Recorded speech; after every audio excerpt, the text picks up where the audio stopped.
And welcome guys to another little video on my router slash game server slash whatever I really need it, more of a general hardware.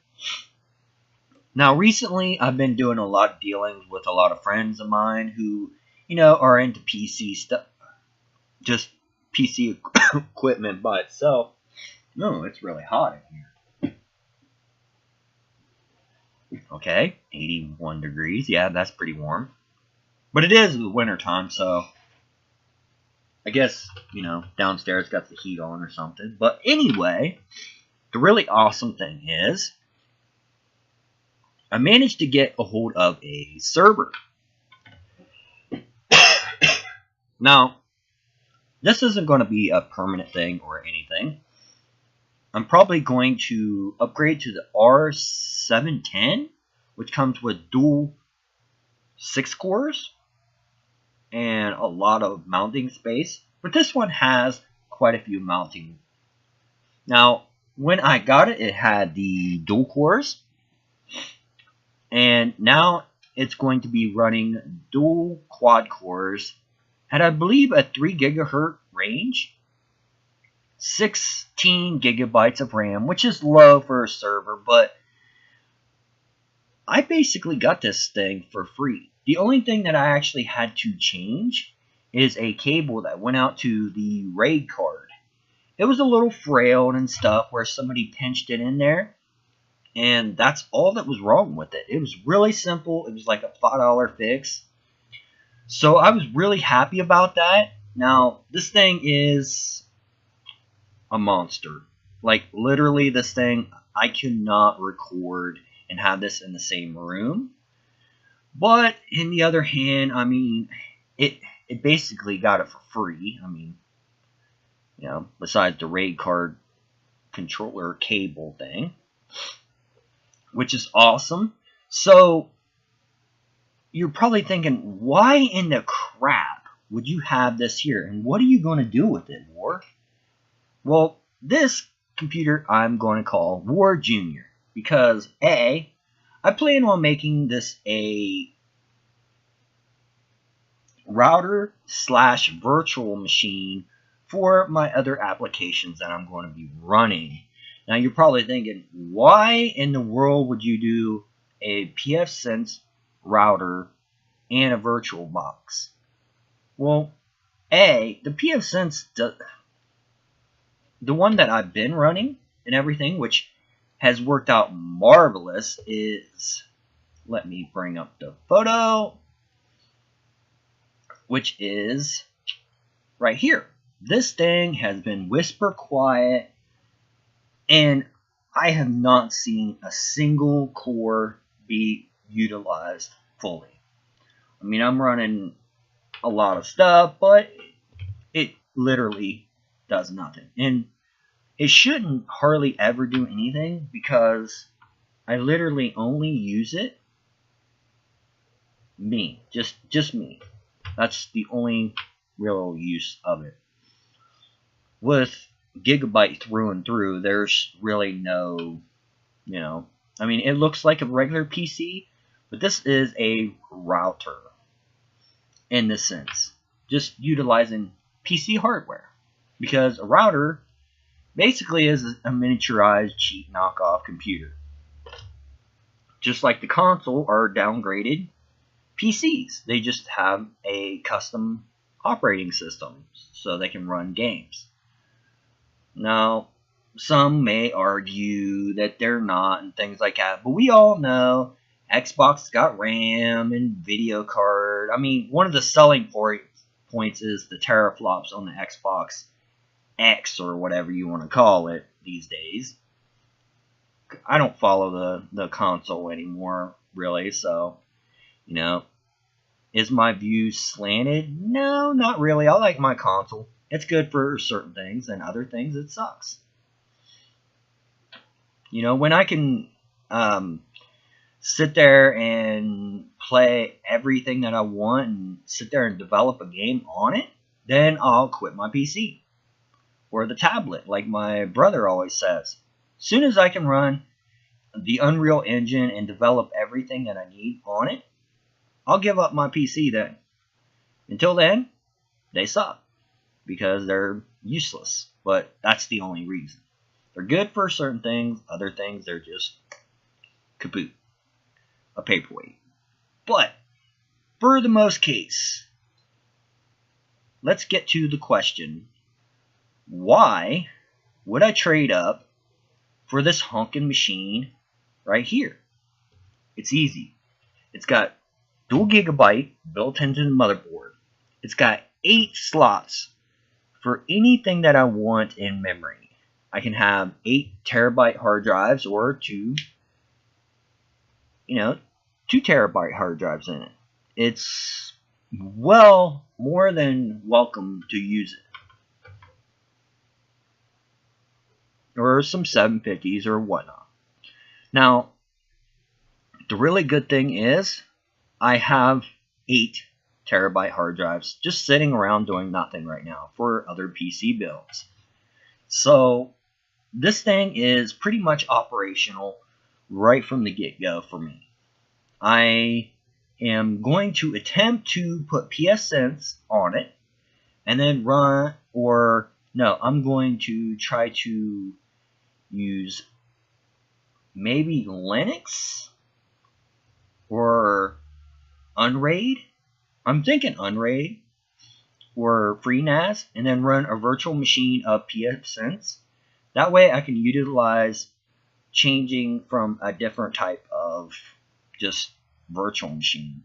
I mean, I got 8 different hard drives. I mean, it doesn't say that I can't do 2 or 3 different virtual machines, you know. I mean, you just assign some space and yada yada yada, and boom, you're done. But what's really good about this is if I do Unraid, I can do a virtual machine of Windows.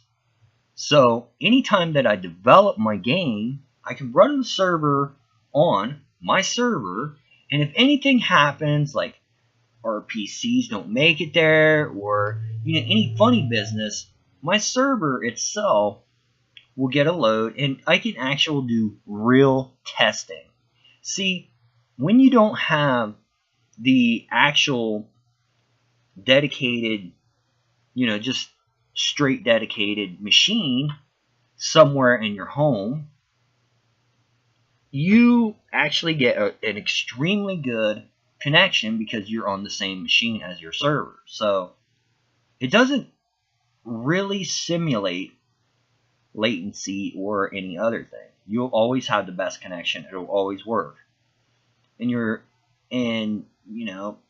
I'm not gonna lie, it may be what you want, but actual reality, it's not what I want. I want where I can do a little snappy-do, have it port forward into my server from maybe my brother's house, which lives uptown or wherever, and be able to simulate a real, actual, physical, different location for a server, because that will give me more of a realistic expectation. I mean, I actually have to go through the internet, I have to communicate through the router, all those extra steps. Besides inside the house, that's going to get gigabyte connection. I'm actually going to be limited by his upload speed and things. And then I'm actually going to be on the network where it's going to be, hey, I don't have really good internet for upload. So when I do an RPC from the server or any type of authentication, it's going to be terrible. Well, it's not automatically going to be terrible, but it's going to be more realistic results. So I start shooting my brother in our FPS game, and he doesn't die, then I know there's a problem. And it's on the server side, because server does the authentication. Now, servers don't actually have video cards and stuff, so when we do the server code and things like that, there'll be no camera or anything like that. It just runs the code. That's it. That's all it does, which is what all games do. They don't have video cards. They don't need that stuff. They don't need rendering. So the servers, you know, got, I would say, what, maybe 4, 5, 6 cores dedicated just to the game running on it. Now that may seem like a lot, but there's servers out there that are running like 60 or some crazy number. Plenty more power than it, but for beta testing and deployment, this will do just fine for us. Secondly, I can always do a virtual machine of Linux or any other operating system. I don't have to do it on Windows. I can literally do it on any other machine type, which is what I'm always trying to push to you guys. When you build and you do stuff, look for flexibility. Don't hard code it in where it's only going to be useful for one single thing unless that is specifically what it does and you're going to utilize it in a lot of different code. Like, take, for instance, a float. Float can be used in a lot of different equations. I mean, you can put it in strings, you can put it in, decimal. You have decimal points. It could be used for health. It could be used for ammunition, gunpowder. There's weight. It's more generic. And that's what I always try to push to you guys, is a very generic approach to certain things, because you're going to need it. Now, this is a pfSense router. Oh yeah, this is overkill. You won't even use a dual core. I don't even use 50% of my dual core that I have of 3 gigahertz. So definitely overkill, and I can utilize more. 8 drive bays. Definitely good for virtual machine. Now, on another aspect, when I have a virtual machine of Windows, it's going to have 6 cores. Let's say you are a YouTuber. Well, YouTubers, they have to do a lot of cutting and everything else. But the problem is, it uses a lot of CPU and things. They're low on budget. They're trying to do everything that they possibly can. Well, I can go over and go on my virtual machine, have a little screen just like a computer, and just work it just like a computer. I can actually use those 6 cores to cut video and everything else. And just leave the computer, sit there and run. Do whatever. Turn the monitor off and go over to my main computer, which I'm on right now, for just everything, and start recording even more footage, or vice versa. It makes it a lot more productive, and it's not really a bottleneck. See, let's say I was trying to live stream right now, and even though my computer right now, this thing's an 8 core now, so it'll handle anything that I throw at it probably. But if I get into a nice hardcore game, like let's say something that's very demanding, and I'm sitting there rocking like 6 cores, when I start rendering footage in the background, it could peak my CPU at 100%. And then the stream will be affected, which is not what we want. I mean, we want to have a good time, right? And, I'm not going to lie. If we're not having a good time, I don't want to do it. It's just that simple. And not only that, but you don't want to watch something that's crappy. Come on, really? So, in the whole sense, we really need to just find some way of,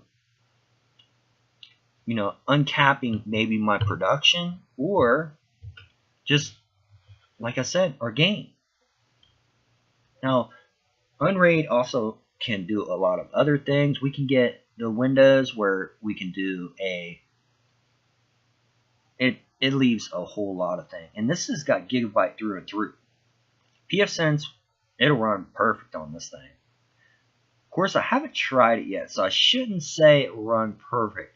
I know a PowerEdge R710 would have more than the capability of doing this, but I don't think maybe this CPU has all the qualifications for pfSense yet. But I'll do some testing. I do know for our purposes of video game development, this will run perfectly fine. And here's the greatest thing of them all. Let's say you got a big game. Well, it's very, very easy to transfer data to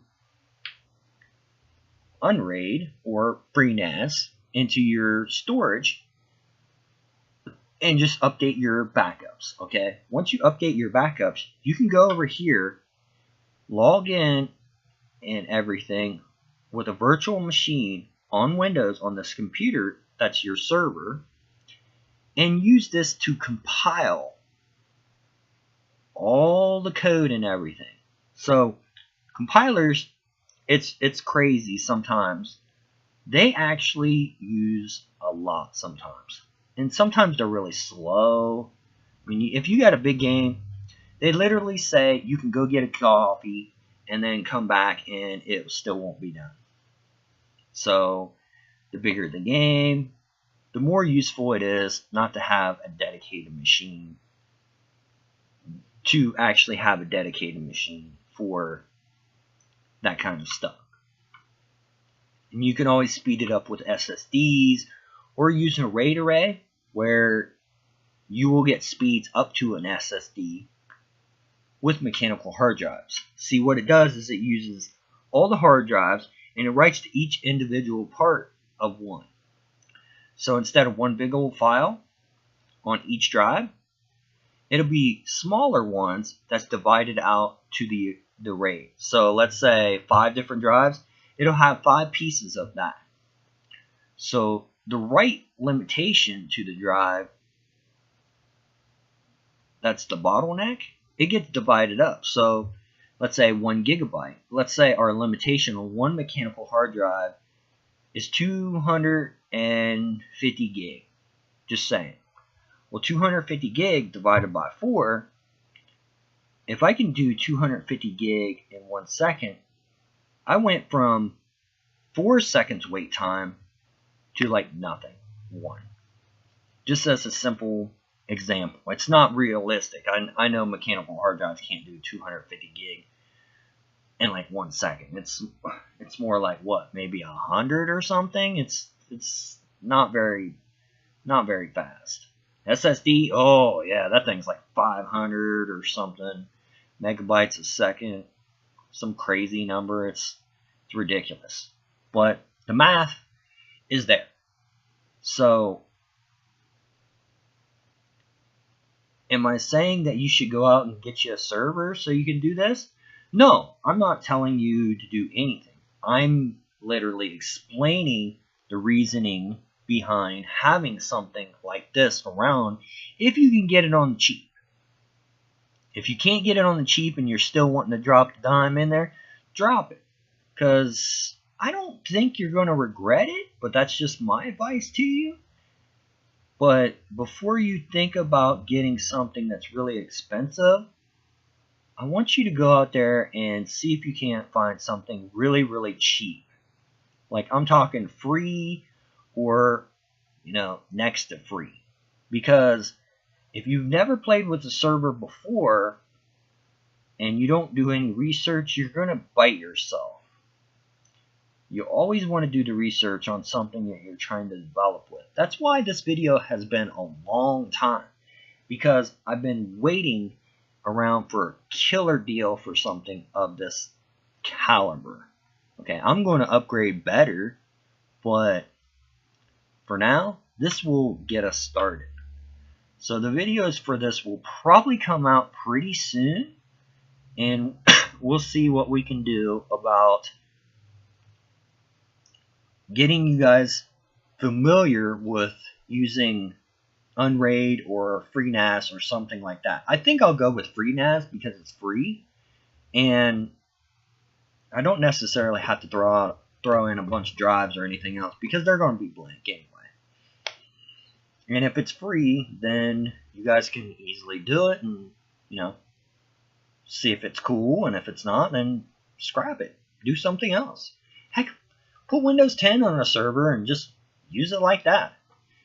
There's nothing saying that you can't do that right now. But, like I said, you have to do the research if you want some type of hardware like this. Now, I'm going to be War.